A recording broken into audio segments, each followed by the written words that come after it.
And Beth, you pull your when you get up here.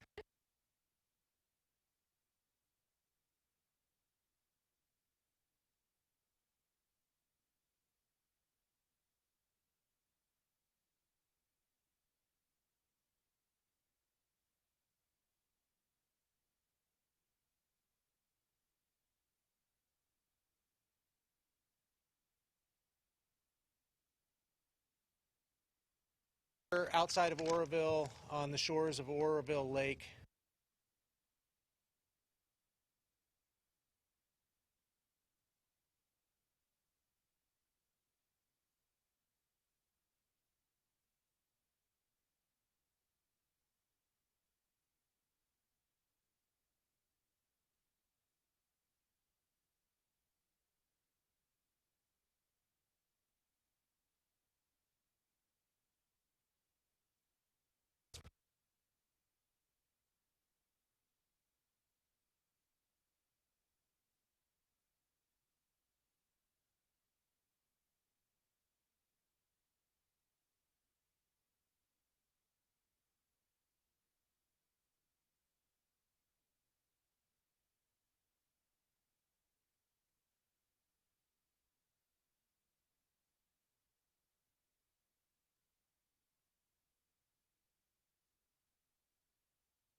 To change the tide.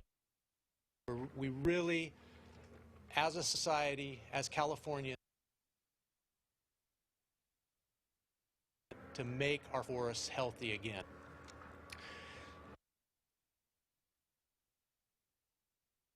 Coming into,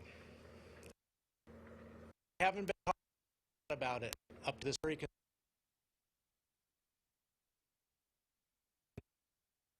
conditions. Are seeing dry fuel in some cases. We're seeing fuel moistures. That's what drives activity and the forests, and that is historically low today. It's early. Rainy season's over.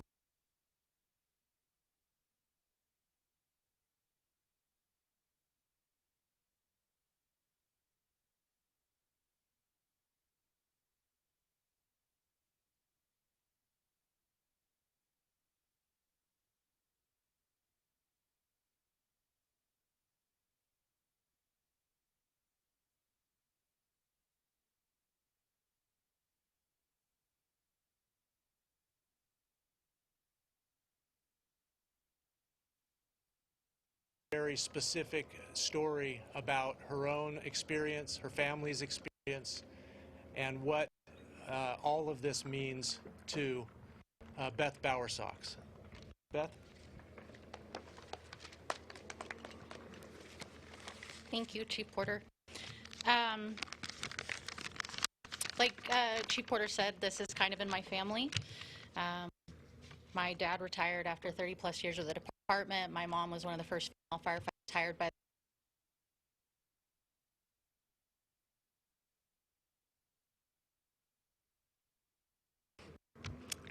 in 2018, nearly at the end of a 12-hour shift, I, in my capacity as a communications operator here in the Butte unit, dispatched what would end up becoming the state's deadliest and most destructive fire. I didn't know at the time, while naming it the Camp Fire, that in the following 24 hours, it would lead me to having to evacuate my own home in Paradise, which did burn, but fortunately, due to the quick actions of CAL FIRE engines in the area and my own defensible space, survived. I took hundreds of 911 calls, some from friends and neighbors, some who passed. Hearing about the innumerable losses suffered by my coworkers, many of whom were out fighting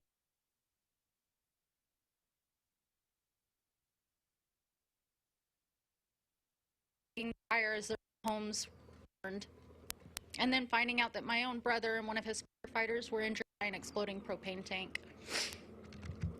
The damage the fire caused the communities of Concow, Paris, Butte Creek Canyon, and Miguel was unimaginable. And yet, less than 2 years later, we were experiencing the exact same thing in the communities of Berry Creek, Feather Falls, Forbstown, and Brush Creek with the 2020 Earth Complex.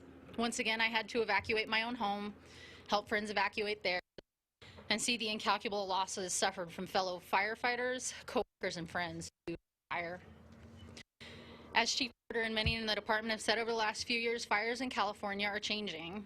The severity and aggressiveness which they burn has increased, as is the damage and losses that they leave behind, not just in property damage, but damage to the land, the environment, the communities, lives, and the trauma suffered by evacuees, survivors, and first responders. Because of these changes, we also have to change. The tactics we use cannot just be offensive, but also be defensive. And while CAL FIRE has worked diligently and tirelessly over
in the budget, but early action is key.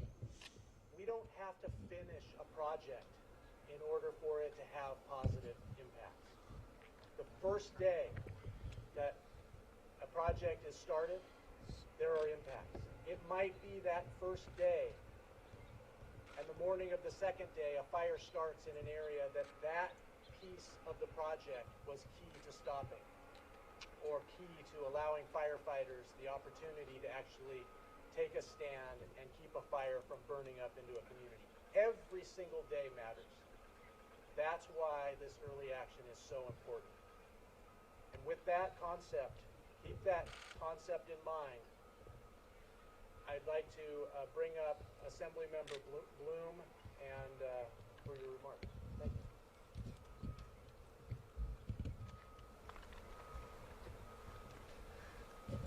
Thank you, Chief Porter. I represent the 50th Assembly District down in Santa Monica, so I'm a long way from home, but no stranger to wildfire. Most recently, the fire that ripped through the Malibu area and much of the Santa Monica Mountains about a year ago. And I want to begin by thanking Governor Newsom, thanking my Senate colleagues, particularly my negotiating partner, Senator Wajkowski, all of our staffs, and particularly the Speaker of the Assembly and Assembly staff and my fellow colleagues for supporting us all and for collaborating together to get this done. Last year's devastation clearly galvanized our collective resolve to do something more. Last year, we spent about $9 billion in California resources in fighting fires that, if you look at the map, covered virtually in the entirety of the state of California, from the east to the west, the north to the south. There were fires almost everywhere. So in the aftermath of that devastation, 9,400 fires, 33 lives lost, almost 4.4 million acres throughout the state, the worst fire season ever. In the aftermath of that, we decided to hold hearings in Sacramento that were 100% dedicated not to fighting the fires, because although it was tough, we had the economic resources to draw on to do everything we could to fight the fires. But we have had an emerging understanding that we're not doing enough to prevent them in the first place. And so that became the topic of our hearing in the fall.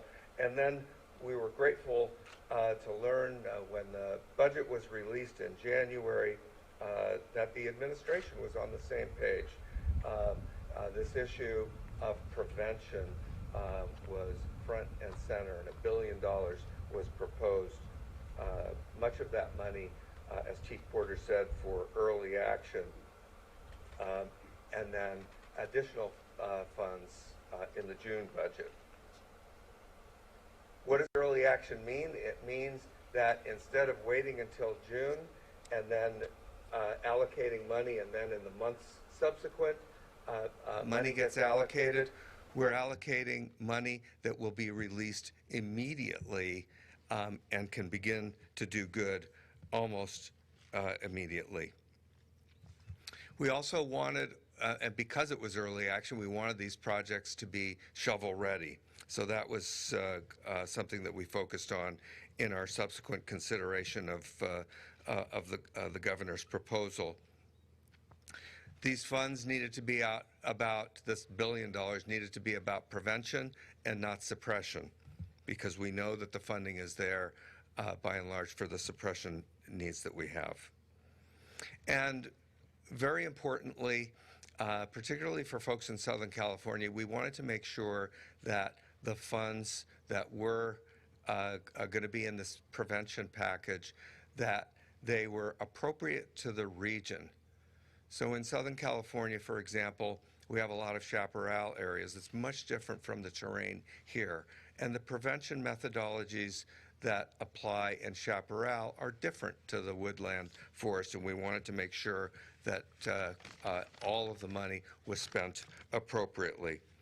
The resulting agreement that was entered into, that became the basis for these budget bills that we're here to sign today, respected all of these priorities. So I'm very proud of this accomplishment. And I want to close by talking about my son, who, like Beth Bowersock, is in the fire service as well. He's a firefighter in Culver City. He's been called out on a number of strike teams and has been out in the field. And he happened to be over for dinner Sunday night. And so we spoke about the effort that was coming to a conclusion on Monday on the floor of the Senate, on the floor of the Assembly, and that will be signed today. And he said, you know, Dad, we're already expecting that we'll be called out in short order. We know that there are going to be additional fires. We know that every fire season over the past many years has been successively worse, culminating in what happened in 2020. And so he told me he knew he was going to be busy this year, and that reminds me that the focus here is on how much work lays ahead of us, and we need to be conscientious about making sure that this very important funding that we provide this year continues on into the future, because we won't get it all done this year. It needs to be a continuous effort. So thank you again. Thank you, Governor, for your leadership on this issue. Senator Wojciechowski for being my partner. Let's resolve to continue to work together on this issue in the years to come, and always with the goal of growing our efforts on preventing fires so that we have fewer of them to actually fight. And it is my pleasure now to introduce my friend and colleague from Fremont, Senator Wojciechowski. Thank you, Richard. And for the members of the press, if you have an opportunity to walk by one of our CAL FIRE folks, check out the patch on the side of their uniform, because it says the California Department of Forestry and Fire Protection. And a lot of times we've forgotten the fact that these folks are forestry workers foremost, and then they fire suppression folks. So today is the down payment, or soon the governor's going to come up. I even brought a pen in case he doesn't have one so we can sign this. But this is a package of early action that we want to take to create an architecture for all hands on deck. Chief Porter said he talked to the folks and said, really, what you can do to harden your house individually, cut down some excess or pick up some excess brush. I guess the former president would act like we're all Norwegians going out there and picking up leaves, but it all counts. And what this bill does, it creates that architecture going forward in the budget year and in the years forward, so we can plug in different amounts of money to get our forests in good health. I think my colleague from the Assembly, who I've worked hard with, don't want to tell you guys any battles that we had with the administration to getting to the point. But what the package does is it gives a little bit to everyone, and it talks to our fire safe councils, our counties, the regional folks, that we're going to need your help. It's not just all CAL FIRE doing this. Loads of this money is going to go to local businesses, local fire councils, so that they can do the work immediately that needs to get done. And it's, as my colleague was saying, it's a wild lands health. So it's talking about wild lands. That means forests. That means chaparral. That means grasslands that are in the north, south, central valley, and that investment, which we will say, try to make the commitment that will continue in the years to come, focuses also on all the different departments that are part of the state mosaic. There's money in here for the state parks and the fish and wildlife, $30 million, but those are local funds. These folks are going to contract with the local people that are in the parkland area to make sure that those jobs and that work gets done. It's comprehensive, it's balanced, it's thoughtful, and it takes the long approach, the long game that we need to do. And again, it's just a down payment. I'm not going to bore you with every little detail of what the package does. I will say, as you can catch from a theme of my remarks, while we have $25 million in economic stimulus for jobs, embedded in all the programs, whether we're doing fuel breaks or home hardening or the wildlands health, are local jobs that are in there. So I'm tickled silly to be here in Oroville, Lake Oroville, to be with the governor to sign this. And this pandemic, it's a sign of the times. Besides having the mask on, if you just think in 2021, earlier this year, the legislature took actions on the eviction moratorium. We extended that deadline, and the governor's leadership was instrumental in making that happen. And just around Valentine's Day, I guess it was, we had this massive stimulus program to cover relief from COVID-19. And here we are at our third early action, massive investment of $536 million for fire prevention. and it's April 13th. I'm delighted to be called upon to introduce the governor of the state of California, who understands this, whose leadership continues to be instrumental in bringing the forestry nomenclature back to California. We're all hands on deck, and we're all going to roll up our sleeves and get in this season, next season, for the next decade, for the decade beyond, because that's what it's going to take. Ladies and gentlemen, the governor of the state of California, Gavin Newsom. Thank you, Senator. And let me just pick up on the Senator's comment, because I think it's important to reinforce. I really appreciate the Assembly member and the Senator being here, but I also appreciate the spirit that brings them here, and that's the spirit of urgency and immediacy, the framework that we have advanced over the course of the last number of months to move on priorities for the state of California and 40 million people that trust that this state has their back. And the fact that we were able to move forward as we were working together across many differences on an early package as it relates to rent moratorium, or rather eviction moratorium, on a rent support, $2.6 billion. The efforts we did to advance a similar amount of money, $2.5 billion of small business grants, and a $3.8 billion stimulus, the Golden State stimulus to working families and the working poor in the states. Demonstrable example of the partnership between our office and the legislature. The fact we were able to move together as well on that action, $6.6 billion to get our kids safely back into in-person instruction. Well over 9,000 of our 11,000 schools now have either reopened for in-person instruction or have a date set for in-person instruction. Again, just further cause of advancing a framework of true collaboration. And that is not, I assure you, shared all across this country. I have the privilege, including this morning, to speak to my fellow governors all across the nation, and that is not always the case. And yet here we are again in that spirit of urgency and meeting a moment with a $536 million early action to address the pressing issue of wildfires in the state of California. I couldn't be more pleased and I couldn't be more blessed by not only the partnership, but their leadership. Assemblymember Bloom, thank you for your leadership. Thank you for your son's service. Senator Wieckowski, thank you for your leadership and your stewardship to advance a cause that was intended to be advanced later in the year in June. But that sense of urgency, this early action, brings over half the money that we had proposed to be set aside for wildfire preparedness and preparation and some suppression dollars, and brings it now into the present.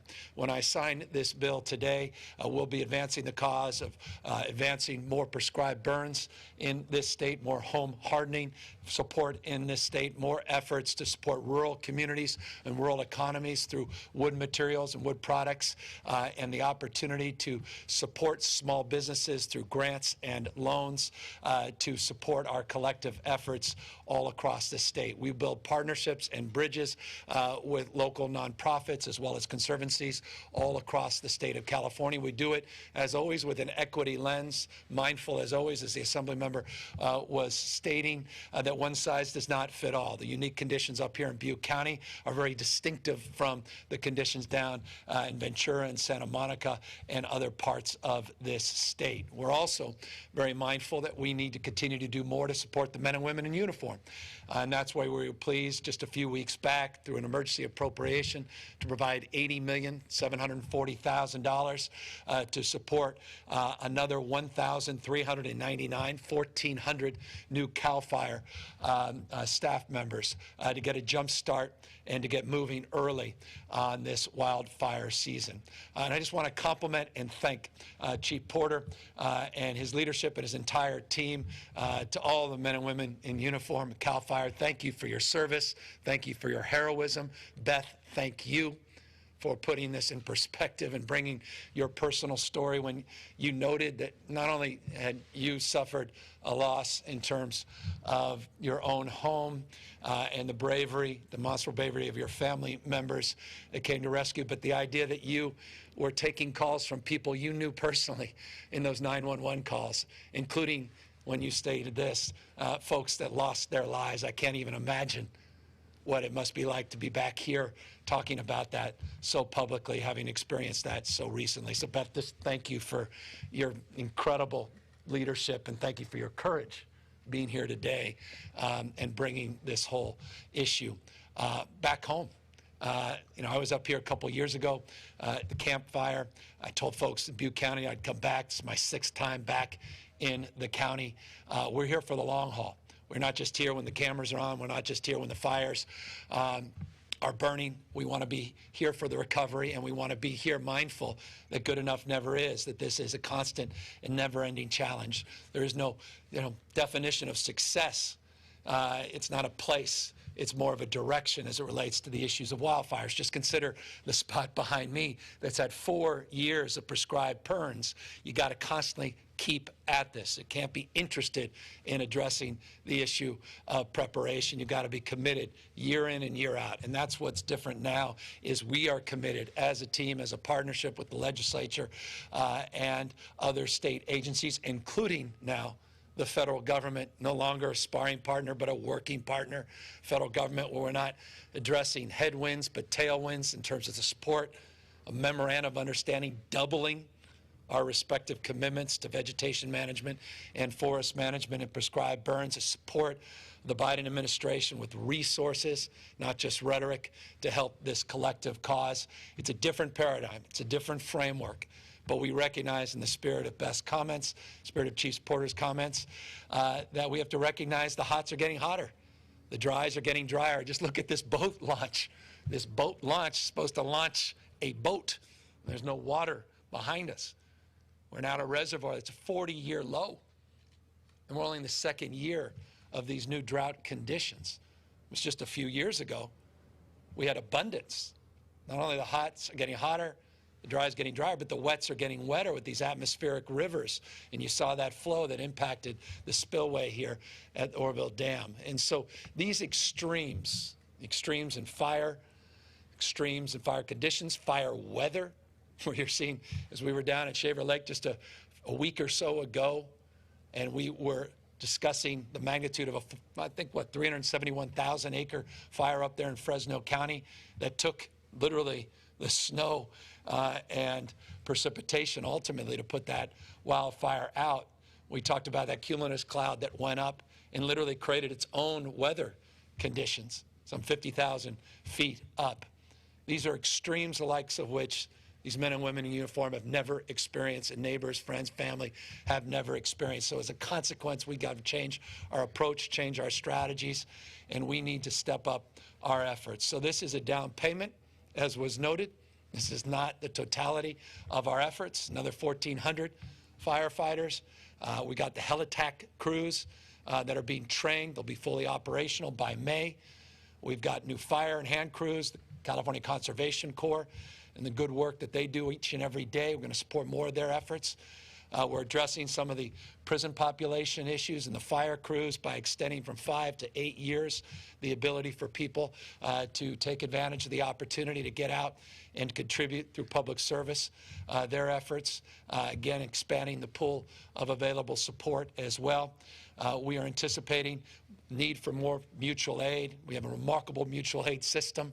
You see that every single fire season when you see folks from Santa Monica and Culver City up here in places like Butte and Plumas and elsewhere helping support the local firefighting efforts. But we also see that from across the country, from as far back east as New Jersey, not just closer west and home, places like Texas and Colorado, New Mexico, and Nevada, let alone Oregon and Washington, have been incredible partners for us. We got more C-130s that will be coming into our fleet. We have more Black Hawk helicopters. They'll also be coming back into our fleet. We have new weather stations, new infrared technology, new IT for early detection, early warning. We have new, more robust firefighting strategies and plans with our investor-owned utilities, including new mandates for PG&E as it relates to wildfire prevention and oversight from the Public Utilities Commission, with real sanctions and real comprehensive plans to address the issues of undergrounding, hardening, all the related issues that need to comprehensively be considered in order to keep this state safe. That said, in closing, what Chief Porter said, I hope people paid attention to. This will be an active fire season. Why do we say that? We say it because we don't anticipate that. We know that based upon the experience to date. More than 2 times the number of wildfires in the state of California we've already experienced since the beginning of January compared to last year. And was just stated by the Assembly member, 4+ million acres burned last year, more than 2018 and 2019 combined. And while it wasn't the deadliest or most destructive wildfire season, it certainly was in terms of the total acreage burned. That said, final words, I want to just extend heartfelt appreciation and condolences to those families that were torn asunder, the 15 people that lost their lives in this North Complex, origin being that Bear fire. A young man, 16 years old, from nearby county, Berry Creek, our city rather, community, who lost his lives, the Williams family. And just want to extend our gratitude for those families' resilience and their commitment to the collective cause and memory of those who lost their lives. This was the most deadly wildfire complex in California last year. Was the 5th deadliest in the history of the state. And this complex represented the 6th largest wildfire in California's recorded history. We talk in terms of records because every year we seem to break these records. But this year we're also breaking another record, and that's a commitment to put real working capital to address some of the root causes, to focus in on our prevention and fuel breaks, and to invest an historic amount of money in preparation of this year's fire season. Final words. I want to just pay note to what is grabbing a lot of attention, and that's as relates to the issue of the J&J vaccine here in the state of California. J&J represents about 4% of our weekly allocation in this state. It will not materially impact our ability to fulfill our expectations and commitment to provide enough vaccine to fully vaccinate all those that seek to get vaccinated so that we can begin to more fully open our economy by June 15th. We will not delay our efforts later this week to open up vaccine eligibility to all Californians 16 and over. That's on track. Many counties and cities have already moved in that direction. We anticipate more Moderna and Pfizer vaccine this week compared to the week prior, and our pharmacies anticipate getting more direct allocation of those same 2 vaccines later this week. 6.85 million J&J vaccines have been administered in the state, including into my arm. The J&J vaccine has been extraordinarily safe, save for 6 specific reported instances that the CDC and the FDA have highlighted today. That's less than 1 in a million incidences that were deemed severe, and tragically, 1 individual lost her life. It's impacted women 18 to 48 years old.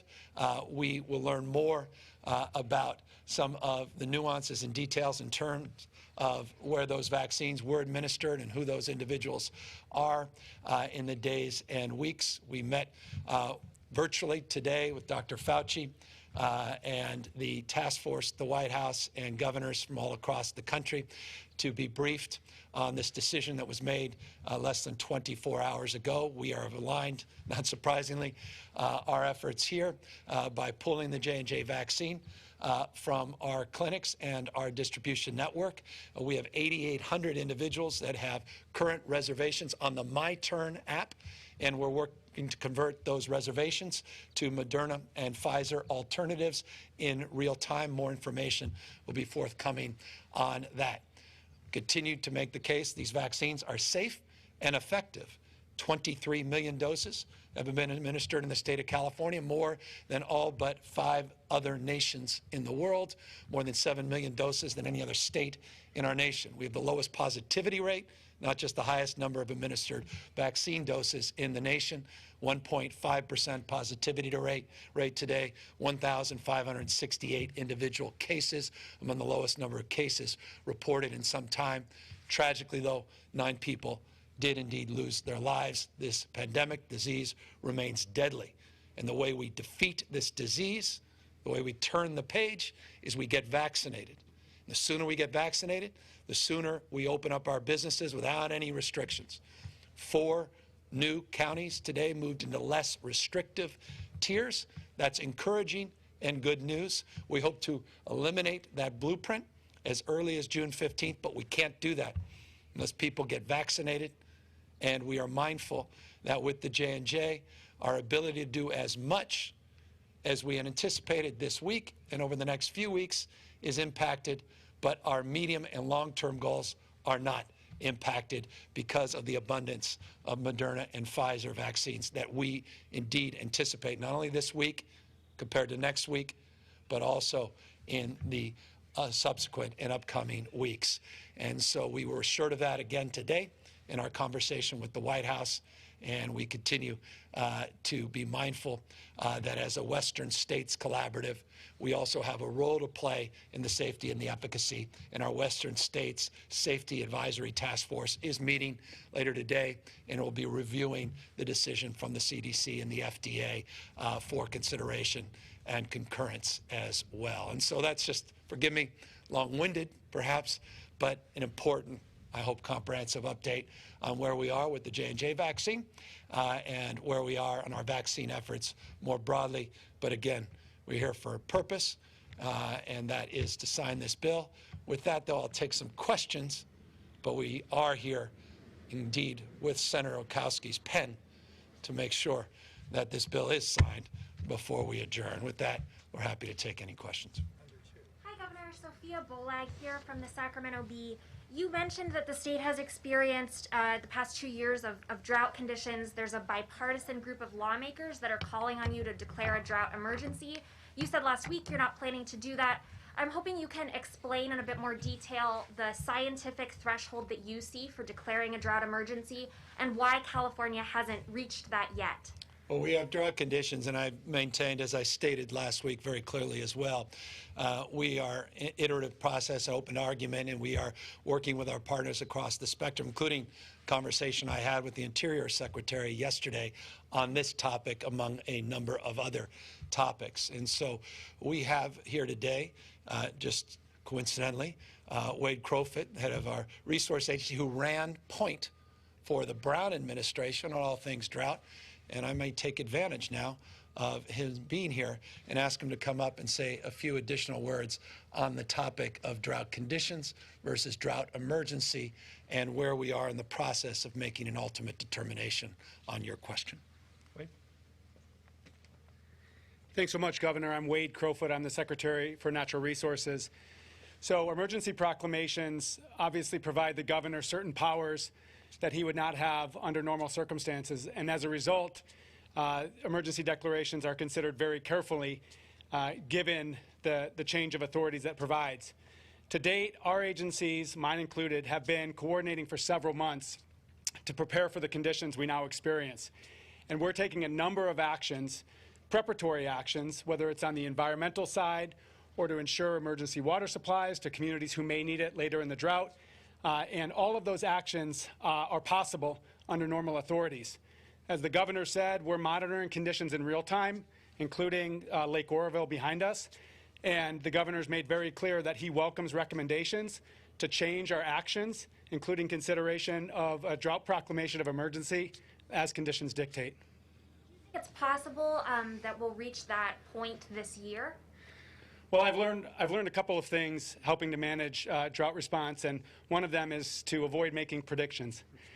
So we will continue to work closely with impacted agricultural communities, as well as those agencies protecting fish and wildlife.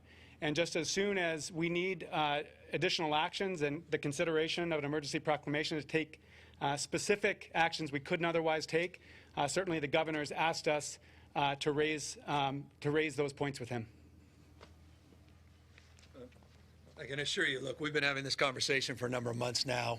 We are prepared to move very quickly when we are prepared to move. But on the basis of the work that we have been doing and the ability and the flexibility that we currently are afforded, we have been advancing a number of efforts. We have an internal team, strike team. We have a task force we've assembled. We have leadership from across the spectrum, including, as I noted, partnership now with the federal administration, and their determinations and decision-making is also critical as it relates to advancing ultimate conclusion, or at least answering the question more affirmatively. But we'll be talking a lot more about this in the days and weeks, not just months ahead.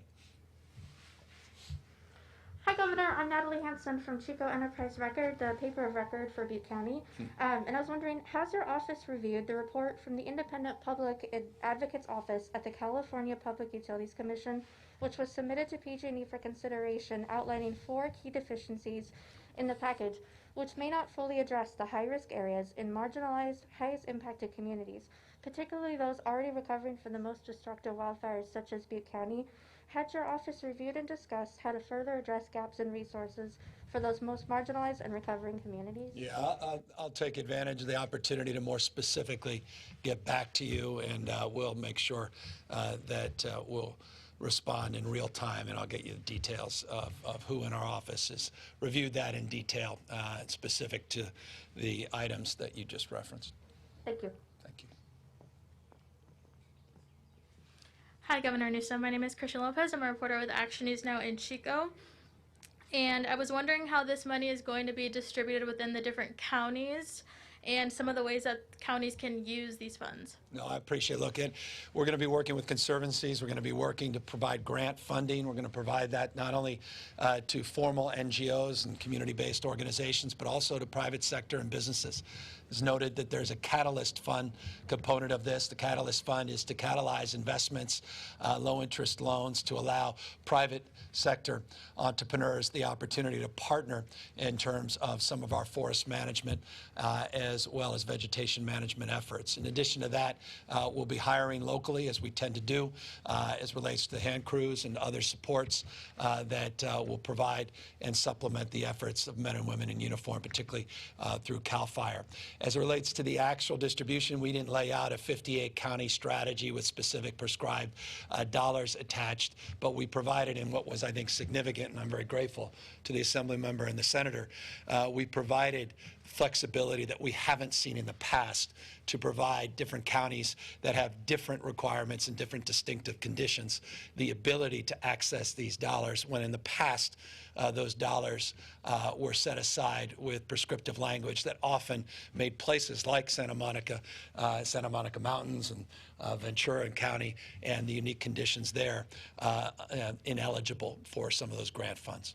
But $536 million, portions of which, if you can, we'll provide in the press release, you'll see specifically which percentage of those dollars are apportioned for what specific purpose. Okay, and you mentioned that we're getting a jump start before the fire season. How quickly is this going to all start? How quickly can we see all this work begin, especially in, like, for example, here in Butte County? So one of the things I'm very proud of is we moved with urgency. A couple of years ago, I've been in office, seems like decades. It's been 25 months or so, a little over 2 years. And one of the things, first actions that I took as governor was up in Placer County to move forward with a 45-day sprint to expedite the permitting and efforts to do wildfire management, vegetation, and forest management. We identified 35 high-profile projects impacting 200 vulnerable communities in this state, and we committed to a cause to take things that were going to be completed in 10 years and get it done in a calendar month. All but one project was completed within a calendar month. There was one larger project in Santa Cruz Mountains that was extended a little bit into last year and now has been complete. One of the things we also did that hasn't been highlighted and didn't get attention, that goes to your question, we took a process, what we call CalVTP. We'll provide you more information later. And that provided the ability through a program, what we call a programmatic EIR, to assess the conditions in 20 million acres in the state of California, to allow a similar permitting process to take shape.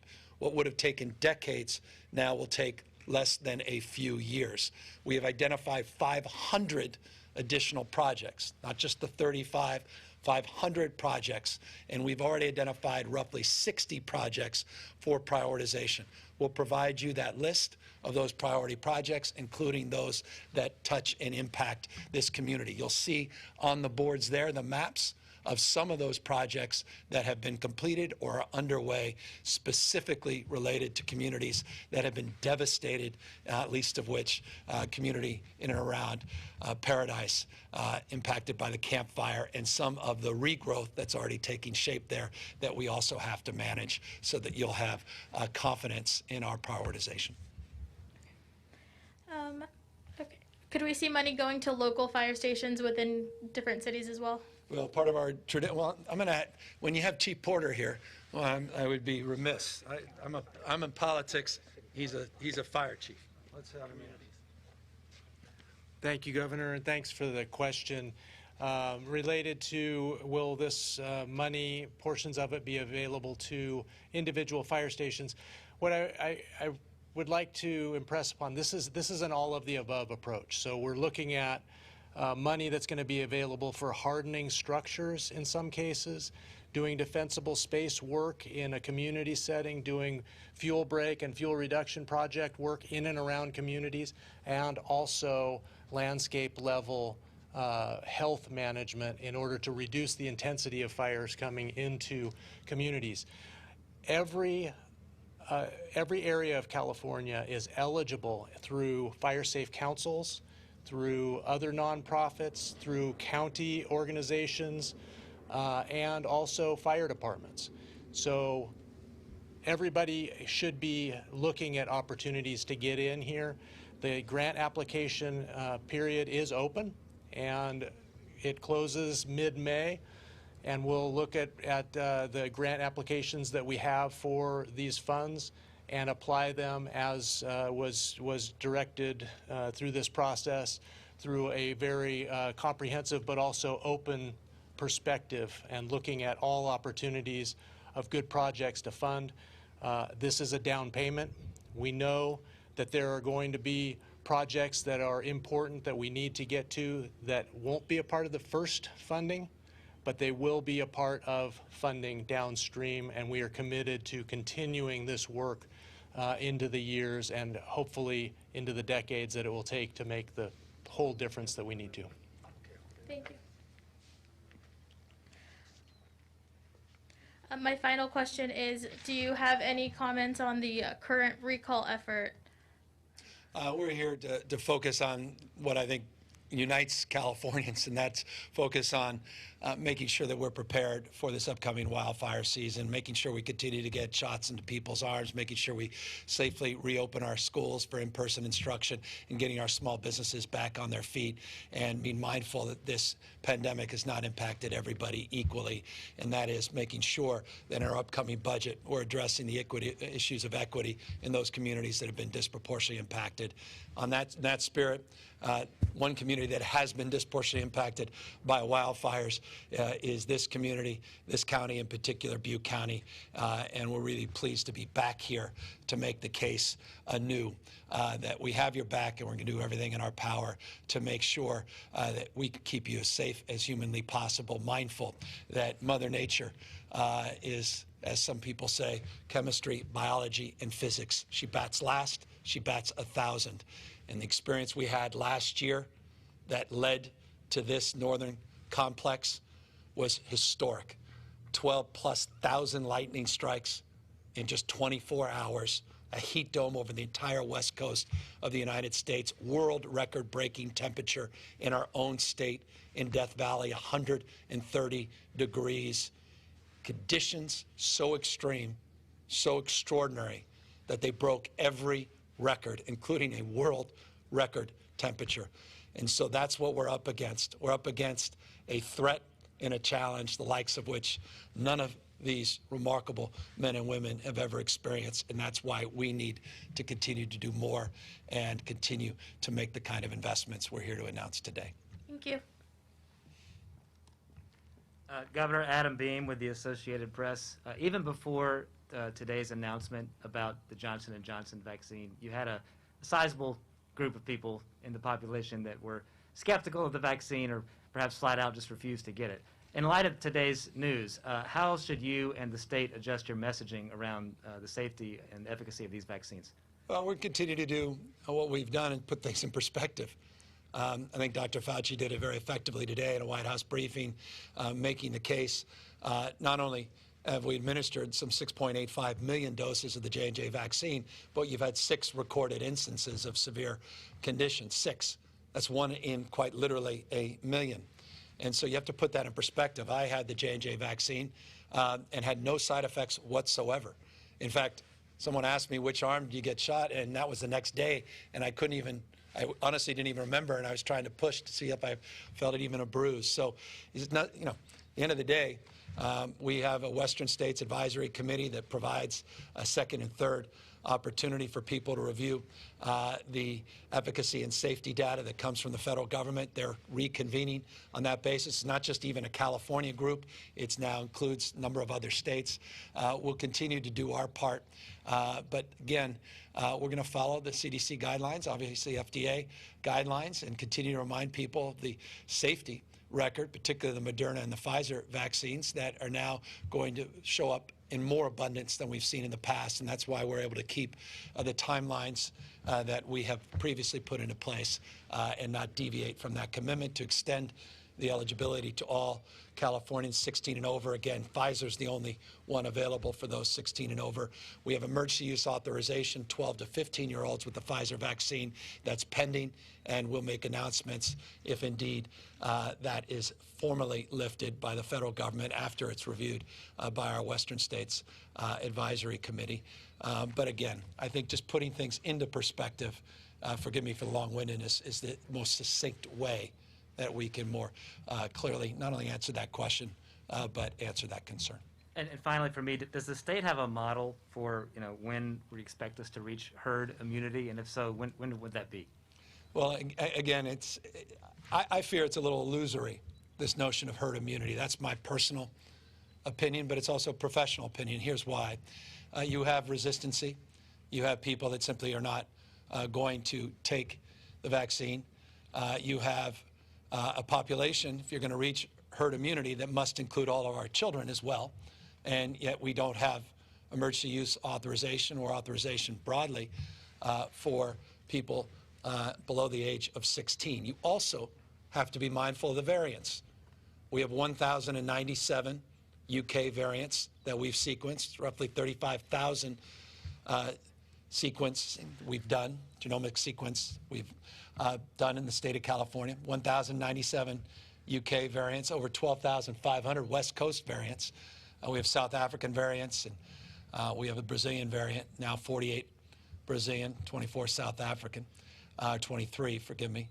And so those variants, combined with resistance, combined with the fact that not all of the herd is included in terms of the availability or accessibility of the vaccine, make that question very difficult, forgive me, very, very difficult to answer. And I am not just aligning myself to percentage estimates from 70 to 85 plus, I heard the other day 90% to get to herd immunity. I'm just considering other factors as well. Hi, Governor. Ashley Zavala with Nexstar Media Group. I wanted to follow up. I know the USDA Secretary sent you a letter last month on declaring essentially 50 of California's 58 counties natural disasters due to drought. I'm wondering if there was any follow-up conversation there and the work essentially between the state and federal government on that front. Yeah, almost on it. When I say this, I'm prone, it's not being prone. You may assume this is exaggerated when I say this, but it's not. Daily, we're in conversations, at least Monday through Friday, with the federal government, including, as I noted yesterday, with the Interior Secretary. I also had a conversation last week with Secretary Vilsack, and we continue not only to have those direct dialogues, but our staffs on a consistent basis dialoguing around all things related to water, voluntary agreements, issues of drought declarations, drought emergencies, drought conditions not only in this state, but across the western United States, where 77% of the West is in what they refer to broadly as a mega drought. We're mindful of the snowpack survey that was just completed The Department of Water Resources already put out letters going back weeks ago to water users as it relates to our own water scarcity and considerations and concerns. We have a playbook that was led by Wade Crowfoot as it relates to the last 5-year drought. That was dusted off months ago. We have executive orders that have already been drafted but haven't yet been signed. We are dealing in this iterative back and forth with the federal government, trying to figure out federal allocations versus state allocations. We're mindful of the unique conditions up north as it relates to what happens potentially the Klamath and the impacts that will have into California. Impacts obviously related to the Delta, impacts related to the Colorado River. All of these factors are considered more broadly in the dialogue and the engagement with our federal partners, state, local partners. And so, as I said, we are on top of this. We are mindful of the urgency as it relates to the anxiety now entering the second year of drought conditions. And we will be very, very forthright if we make a determination of drought emergency. But again, that has to come with certain benefits that otherwise couldn't be accrued without it. And as Secretary Crowfoot just mentioned, we're able to move on many different fronts without the official declaration of emergency. Thank you. When you were in the Central Valley last week and you were asked pretty much the same question about the state of emergency declaration, you did mention that you'd be making some announcements in this space in the coming days. I don't know if you just sort of teased that with drafting executive orders, but are those announcements coming? No, we have been. We've been working with our partners, our federal partners, our state partners. We've been making, well, Wade, why don't he talk more specifically, because he can talk to you in detailed terms of the work he's been doing within agencies and those efforts. Yeah, thanks so much. So, as I mentioned, Wade Crowfoot, Secretary for Natural Resources, as I explained in my last response, not a week goes by when we're actually considering additional actions we should be taking, either on the water management side or on protecting fish and wildlife or providing emergency support to impacted communities. The governor raised the Klamath River Basin, for example, as one area that's particularly hard hit by drought and has been the focus of 2 federal secretaries' attention in the last week, focused on providing resources to agricultural producers there. That's a really good example of where we're active in the last several days, working in partnership with our federal agencies to address that specific issue. So I think as it relates to the question, you'll hear more and more of our actions over time here as conditions dictate.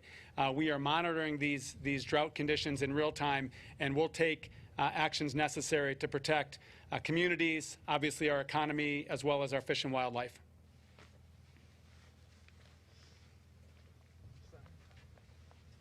Any other questions? Well, with that, let me thank everybody for being out here again. I want to just thank Beth, Chief Porter, thank the incredible leadership, Assembly Member and the Senator for being up, not only being up here, but for their ongoing leadership, not just stewardship, as it relates to the issue of wildfires and forest and vegetation management. Final point, I just want to reinforce this because it's incredibly important. This is just a down payment. This just gets the ball rolling. This is early action. This by no means, no stretch of the imagination is the final word on the state of California's efforts to lean in to this wildfire season. We have a plethora of other issues, including LIDAR technologies and new satellite technologies that will come to bear, new partnerships that are being advanced across the spectrum, new mutual aid strategies, new strategies on PSPS, we didn't even get to that, and more expectation, particularly from our IOUs, not least of which PG&E, particularly for those here in Northern California. And so we'll continue to be on top of this, continue to make statements public, and continue the hard work of making sure we manifest the expectations that we set out here today, because when we sign a bill, that doesn't solve a problem. It's the work that comes after that signing, and that's why I must now move to the signing part of this conversation. Thank you all for joining us, and why don't we go to the engine, just because it's pretty. How do we want to do this? What do you think? What do you want to stand? Just like right here? You want to do it on this? Or you want? Is there like a place you guys had in mind? We're gonna put you. Is this door open? You want to go sit in there? No, I'll just sit. Hop in. No, that gets a little too, I'll sit here. I'll sit here. Yeah, that's a little much. All right, go ahead. You can see we prepped for this. Yeah, drive around all the places. Shall we? Let's go back. I'll trade you. Yeah. It's already Done. Thank you, guys. The pen, the paper. Thank you, guys. Appreciate all your work. Thank you, Governor. We had a plan. Thank you, Senator. Thank you, Assemblyman. I got to get over here. There you go. So, all right. I'll grab it. You want it? Yeah. Got everything? Plenty more, huh? Oh, yeah. All right. These are all my friends.